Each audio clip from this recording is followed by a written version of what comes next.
Hello, friends. This is Dave Hurwitz, executive editor at ClassicsToday.com, here with the greatest recordings ever. And today we have Handel, Semele.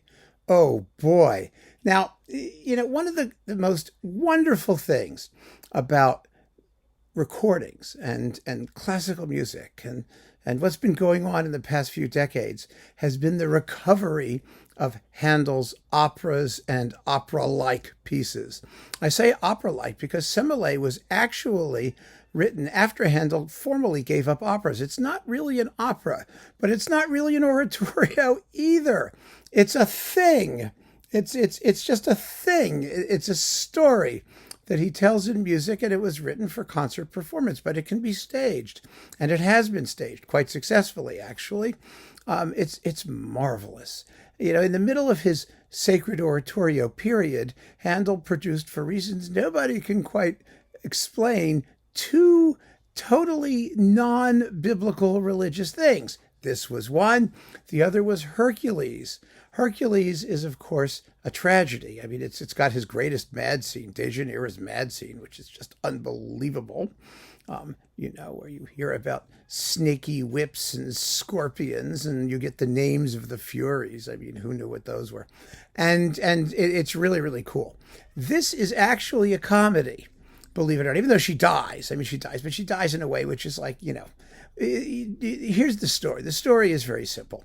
Semele and Jupiter are in love with each other, or Jupiter is in love with Semele, and Semele is extremely satisfied that the head god is impressed with her.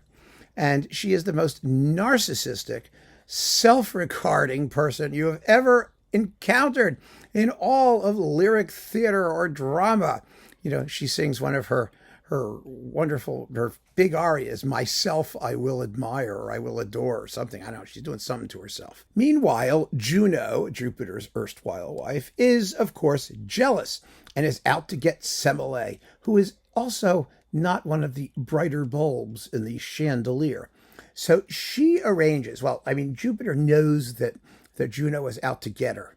And so he sticks her in a cave, guarded by a dragon. And Juno tells her servant Iris in that fabulous aria, "Iris Hence Away," which, as one commentator pointed out, you can't mention it without wanting to sing it. "Iris hence away." See, there you go. Away, away, away.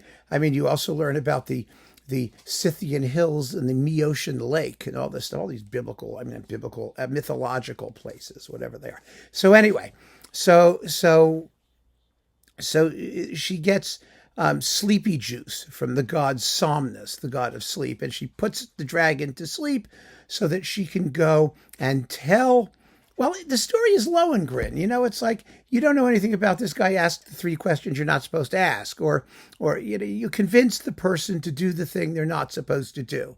It's an old story. And so Juno convinces Semele to demand to see Jupiter in his original form, his real natural form, which is, so glorious that she'd be toasted to a crisp.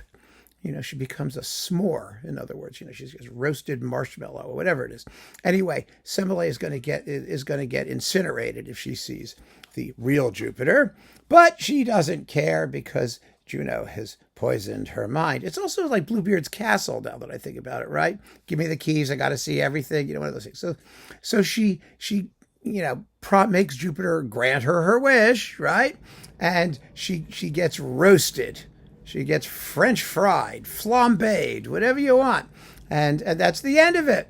But the end is kind of happy. Everyone's like, well, there's the moral. The lesson is she was stupid and, Jupiter was unfaithful and, all that stuff. So it's actually kind of amusing at the end of the day. You don't feel too sorry for her. And that's the story. Now, when this was first premiered, the people in London were rather shocked. The comment was, not an oratorio at all, but a bawdy opera, and bawdy it is. I mean, it really is.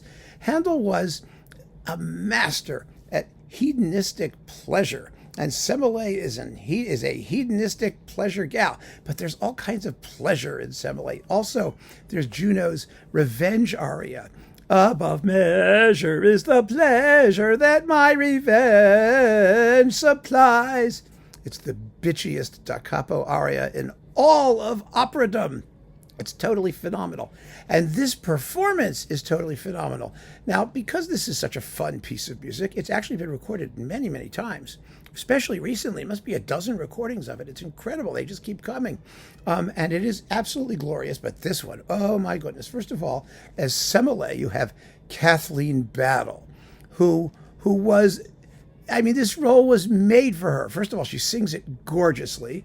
Second of all, Myself I Will Adore was made for Kathleen Battle, who was the very epitome of the self-regarding narcissistic diva in real life. Of course, you know, I'm not going to get into it with the Kathleen Battle fans about how nice she really was. Nobody cares. That's her reputation.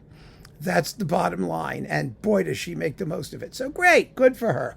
And then we've got Marilyn Horne in the dual role of Juno and Eno, sort of at the end of her career, but she was still in great shape vocally. And she just sings the crap out of the coloratura, as she always did.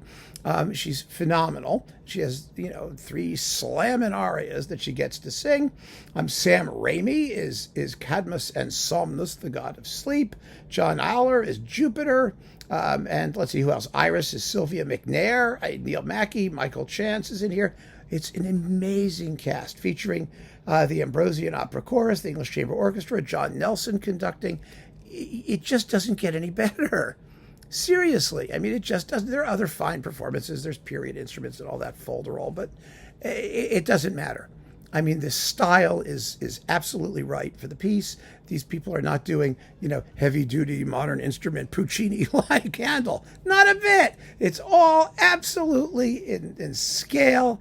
And my, oh my, it is so much fun from first note to last. And it's a long piece.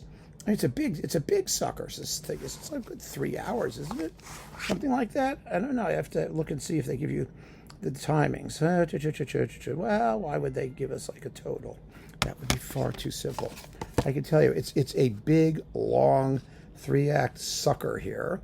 Let's see, 45 minutes is compact disc 2.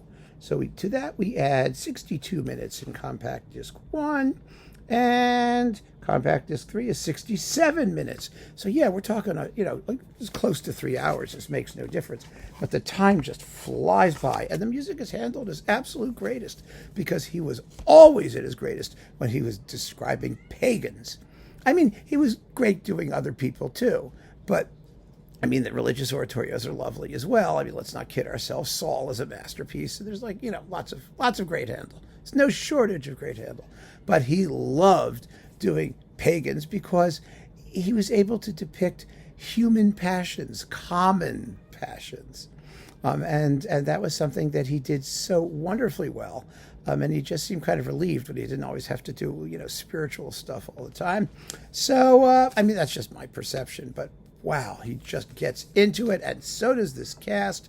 The recording is amazing, so keep on listening to this, one of the greatest recordings ever! Take care.